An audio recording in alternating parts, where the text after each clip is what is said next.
मत्स्य विश्वविद्यालय के स्नातक भाग द्वितीय के छात्रों का आज इस ई कंटेंट्स में स्वागत है। प्रिय विद्यार्थियों, आज हम बीए सेकेंड ईयर के संस्कृत साहित्य के प्रथम प्रश्न पत्र की महत्वपूर्ण पुस्तक वैदिक सूक्तावली के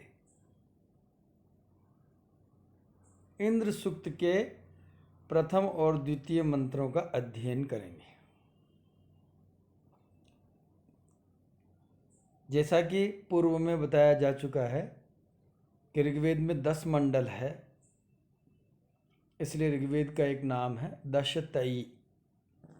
ऋग्वेद को दशतई कहते हैं और मंडलों में सूक्त है और सूक्तों के अंतर्गत मंत्र है। ये उनका अध्याय क्रम है। उस अध्याय क्रम में द्वितीय मंडल का 12वां सूक्त इंद्र सूक्त कहलाता है।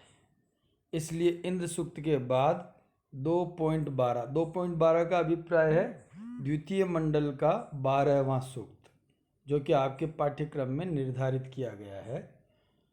इसके प्रथम और द्वितीय मंत्रों की व्याख्या का हम अध्ययन करेंगे। अग्नि सूक्त के प्रारंभ में हमने पढ़ा था कि किसी भी मंत्र का अध्ययन करने से पूर्व उसके ऋषि, उनके देवता तथा छंद का ज्ञान आवश्यक है। जो व्यक्ति इन तीनों के ज्ञान के बगैर मंत्रों का अध्ययन करता है वह पाप का भागी होता है। अतः हम सबसे पहले इंद्र सूक्त के ऋषि, देवता तथा छंद के विषय में जानकारी लेते हैं। इस सूक्त के ऋषि है गृत्समत। ऋषि का मतलब है इस सूक्त के दृष्टा, जिन्होंने इन ऋचाओं को देखा और अपने अध्ययन क्रम में लिया। और किस देवता को लक्ष्य करके मंत्रों का दर्शन किया? इंद्र देवता। तो इस सूक्त का देवता है इंद्र। और कौन से छंद में लिखा गया है? त्रिष्टुप छंद में।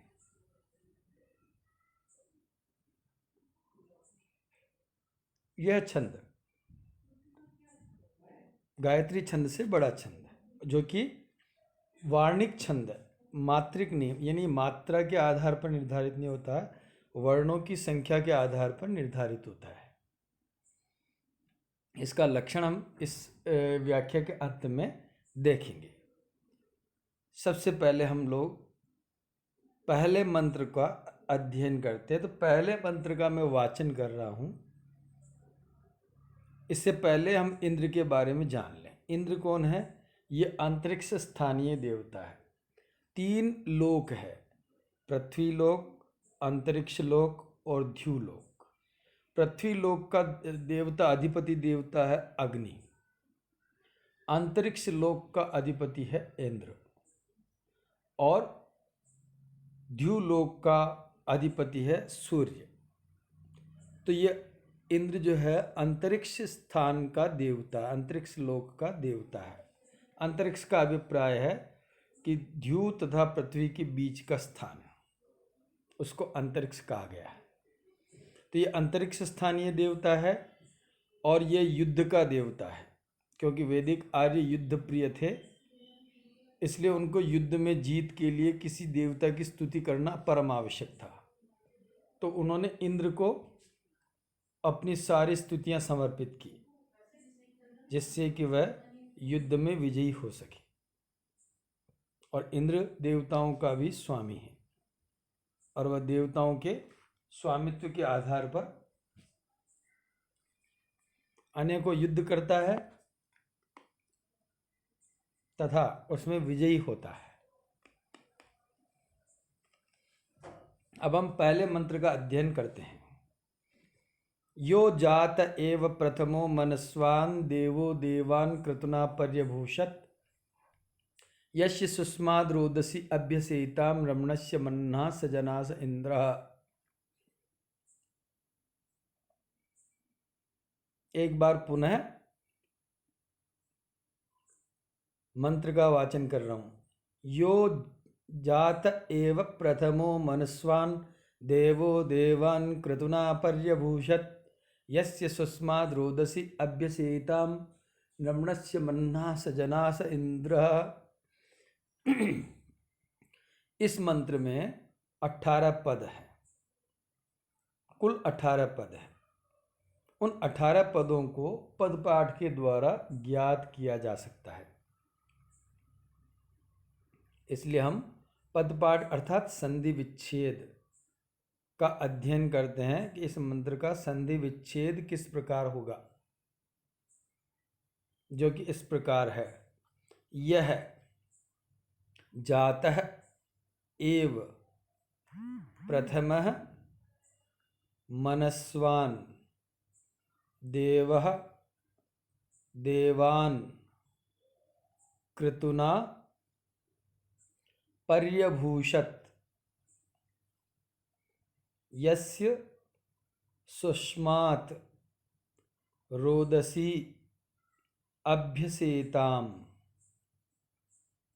रमणस्य मन्ना स जनास इंद्रः।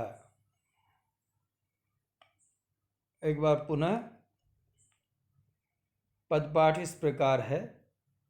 यह जातः एव प्रथमः मनस्वान् देवः देवान् क्रतुना पर्यभूषत् यस्य शुष्मात् रोदसी अभ्यसेतां रमणस्य मन्ना सह जनास इंद्रः।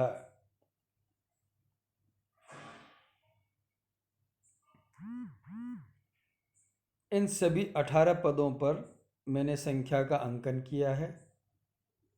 छात्र इस संख्या के क्रम से पदों को जोड़ेंगे तो अन्वय की प्राप्ति होगी। और प्रत्येक पद का अर्थ जरूर ज्ञात करें, जिससे कि वैदिक पदों का सही अर्थ ज्ञात हो सके।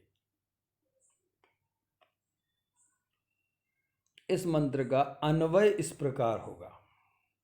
यह जातः एव प्रथमः मनस्वान् देवः क्रतुना देवान् पर्यभूषत् यस्य शुष्मात् रोदसी अभ्यसेतां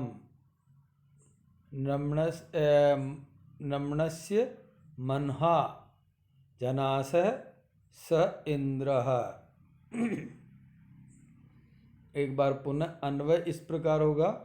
यह जातः एव प्रथमः मनस्वान् देवः क्रतुना देवान् पर्यभूषत् यस्य सुष्मात् रोदसी अभ्यसेतां नम्नस्य मन्हा जनासः स इंद्रः।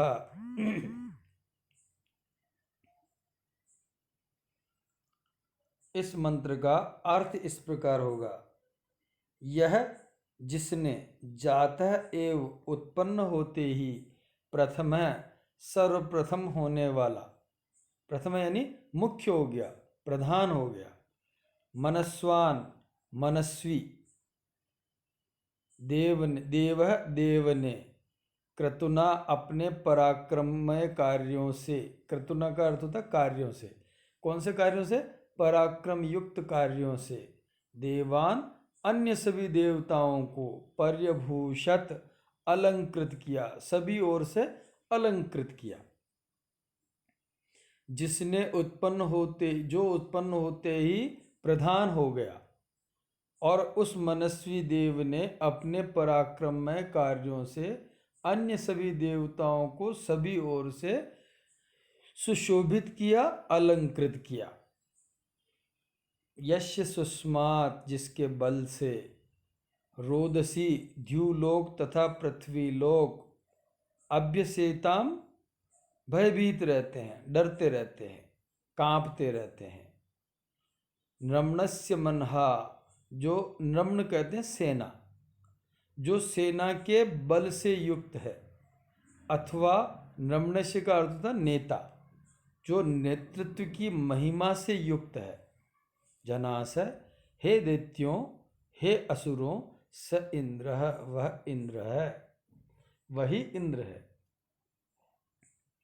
एक बार पुनः अर्थ है, यह जो जात एव उत्पन्न होते ही प्रथम प्रधान हो गया, मुख्य हो गया।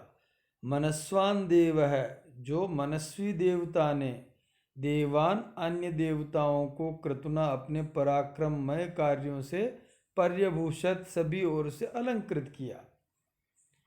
यस्य सुष्मात्, जिसके बल से रोदसी द्यू तथा पृथ्वी लोग अभ्यसेताम भयभीत रहते हैं। नम्नस्य मनहा, जो सेनारूप बल से अथवा नेतृत्व की महिमा से युक्त है। जनास, हे मनुष्यों, स इंद्र, वही इंद्र है। हे दैत्यों, हे असुरों, वही इंद्र है। अब इसकी व्याख्या इस प्रकार होगी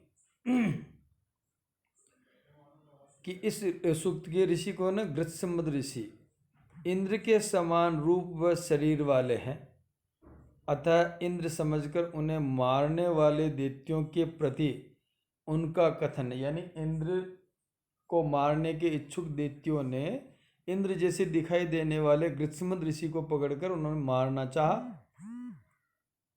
तो उन्होंने जो है उन सभी दैत्यों से, असुरों से कहा कि मैं इंद्र नहीं हूं, बल्कि निम्न कार्यों को तथा विशेषणों का धारक ही इंद्र है, यानी ऐसे ऐसे काम करने वाला इंद्र है, मैं इंद्र नहीं हूं। कौन कौन से कार्य करने वाला या विशेषणों वाला? तो नंबर 1, जो उत्पन्न होते ही देवताओं में मुख्य हो गया, प्रधान हो गया, जो जन्म लेते ही उनका राजा बन गया, वह इंद्र है, मैं इंद्र नहीं हूं। नंबर 2, जो अपने कार्यों से देवताओं को अलंकृत करता, जो अपने पराक्रममय कार्यों से, जिसने अनेक पराक्रम किए, जिससे देवताओं के समस्त देवताओं को जिसने अलंकृत सुशोभित किया, यानी देवता उसको प्रधान मानते, मुख्य मानते, क्योंकि उसके कार्य अनेक पराक्रमशाली कार्य उसने संपादित किए।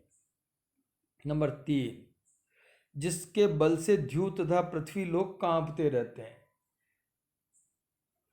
जिसके बल से द्यू तथा पृथ्वी लोग कांपते रहते हैं।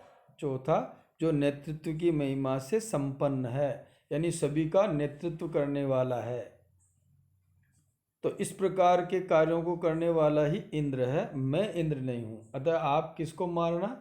उस इंद्र से आप प्रतिस्पर्धा कीजिए, मुझसे मत कीजिए। एक बार पुनः व्याख्या इस प्रकार है, गृत्समद ऋषि इंद्र के समान रूप व शरीर वाले हैं, अतः इंद्र समझकर उन्हें मारने वाले दैत्यों के प्रति उनका कथन है कि हे दैत्यों, हे असुरों, मैं इंद्र नहीं हूं, अपितु निम्न कार्यों तथा विशेषणों को धारण करने वाला ही इंद्र है। कार्य कौन कौन से? नंबर 1 है, जो उत्पन्न होते ही देवताओं में मुख्य या प्रधान हो गया, वही इंद्र है, मैं इंद्र नहीं हूं। दूसरा, जो अपने कार्यों से देवताओं को अलंकृत करता है, जिसने पराक्रम में कार्य इतने किए कि सारे देवता उससे अलंकृत हो गए, इसलिए इसको, जो ये काम करने वाला, वही इंद्र है, मैं इंद्र नहीं हूं। तीसरा, जिसके बल से द्यू लोक व पृथ्वी लोक कांपते रहते हैं, वही इंद्र है, मैं इंद्र नहीं हूं। चौथा, जो नेतृत्व की महिमा से संपन्न है, वही इंद्र है, मैं इंद्र नहीं हूं। इस प्रकार अलौकिक कार्यों को करने वाला ही इंद्र है। आपको अगर स्पर्धा करनी है, जिसको मारना है, वह इंद्र कोई भिन्न है, मैं इंद्र नहीं हूं। इस रूप में यह सूक्त लिखा गया। अब इसमें टिप्पणियां इस प्रकार है, जात है,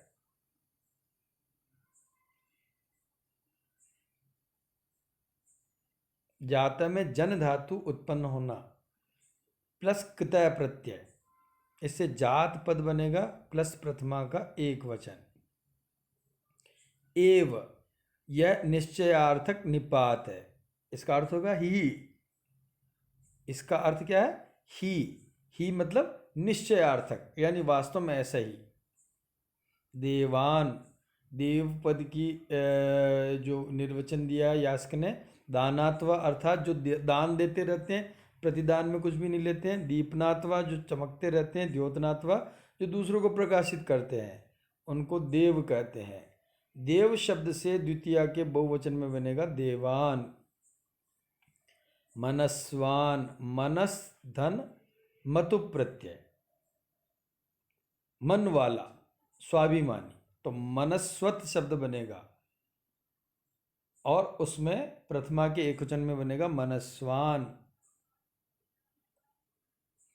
पर्यभूषत, पर्यभूषत में परि उपसर्ग और भूष धातु, भूष का अर्थ है सुशोभित करना, प्लस लंग लकार प्रथम पुरुष एक वचन।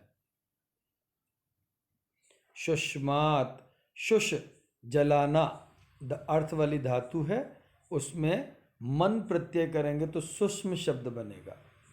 और सूक्ष्म के जो है पंचमी के एक वचन में बनेगा शुष्मात। रोदसी, द्यावा भूमि च रोदसी, अमरकोश में कहा गया द्यू तथा पृथ्वी लोक, इन दोनों को रोदसी कहते हैं। रोदसी क्यों करते हैं? क्योंकि इन दोनों में से शब्द निकलते, ध्वनि निकलती है।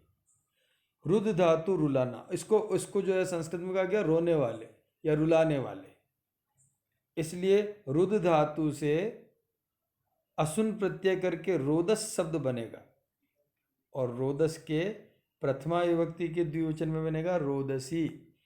तो रोदसी पद रूढ़ है, किस अर्थ में? द्यू तथा पृथ्वी लोक के अर्थ में रूढ़ है।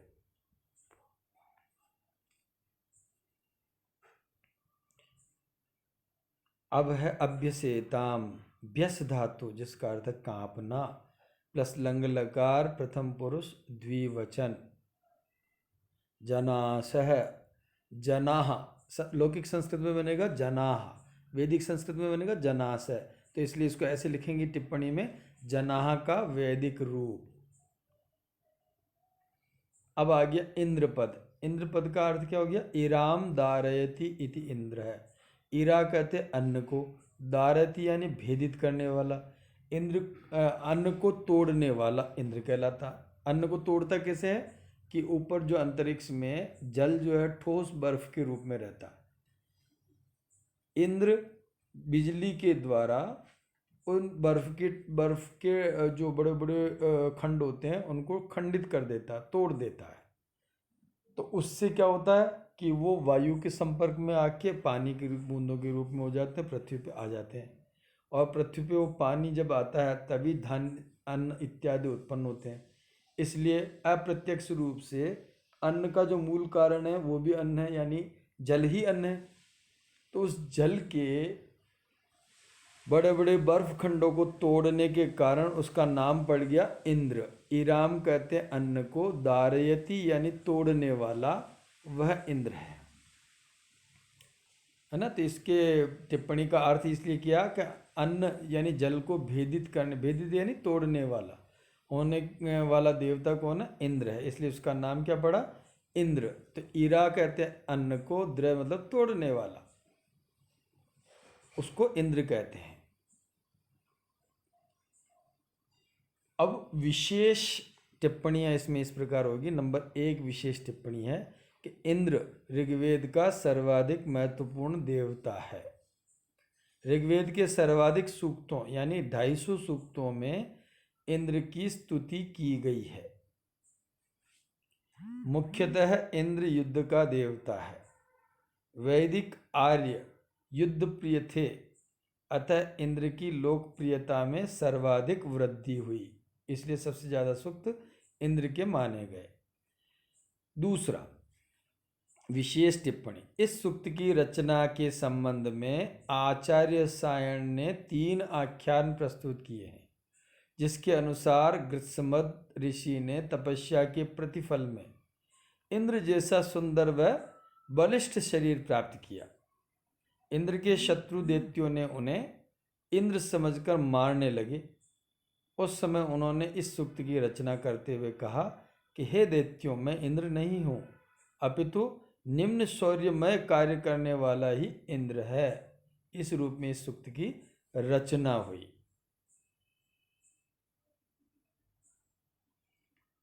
इस मंत्र में त्रिष्टुप छंद है। त्रिष्टुप छंद का क्या लक्षण है? वर्णिक छंद है, यानी वर्णों की गिनती के आधार पर इसका लक्षण ज्ञात किया जाता है। तो इस छंद में 4 चरण होते हैं।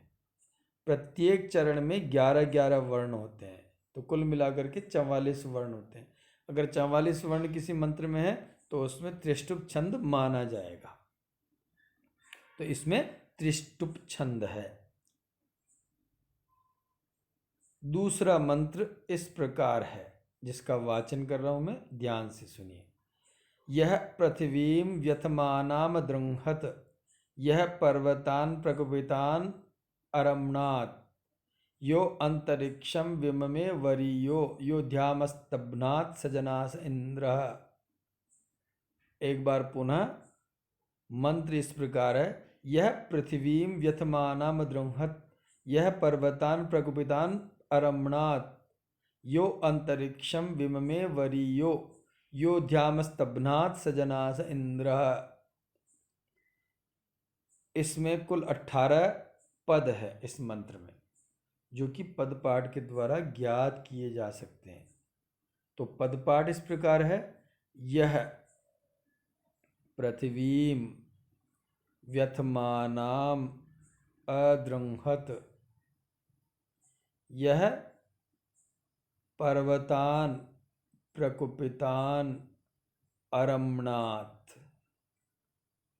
यह अंतरिक्षम विममे वरीयः, यह ध्याम अस्तभ्नात् सजनास इंद्रः। एक बार पुनः पदपाठ इस प्रकार है। यह पृथ्वीं व्यथमानाम अदृंहत, यह पर्वतान प्रकुपितान अरमणात्, यह अंतरिक्षम विममे वरीयः, यह ध्याम अस्तभ्नात् सह जनास इंद्रः। इन सभी 18 पदों पर मैंने संख्या का अंकन किया है। छात्र संख्या के अंकन के आधार पर अन्वय का अभ्यास कर सकते हैं। अन्वय इस प्रकार है। यह व्यथमानाम पृथ्वीं अदृंहत, यह प्रकुपितान पर्वतान अरमणात्, यह अंतरिक्षम वरीयः विममे, यह वरीयः अंतरिक्षम विममे, यह ध्याम अस्तभ्नात् जनासः स इंद्रः। एक बार पुनः अन्वय इस प्रकार है। यह व्यथमानाम पृथ्वीं अदृंहत, यह प्रकुपितान पर्वतान अरमणात्, यह वरीयः अंतरिक्षम विममे, यह ध्याम अस्तभ्नात् जनासः स इंद्रः।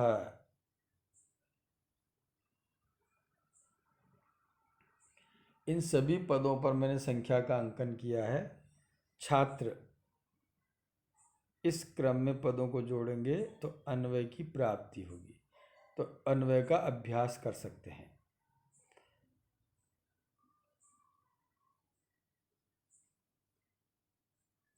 अब इसमें अर्थ इस प्रकार होगा। यह जिसने व्यथमानाम अस्थिर या हिलती डुलती, पृथ्वी यानी पृथ्वी को, अदृंहत स्थिर किया। यह जिसने प्रकुपितान पर्वतान चलायमान पर्वतों को अरमणात संयमित किया। यह जिसने वरीयः विस्तृत अंतरिक्षम विममे अंतरिक्ष को बनाया। यह और जिसने ध्यान द्युलोक को अस्तबनात रोका या स्थिर किया। जनास है असुरों स इंद्र, वही इंद्र है।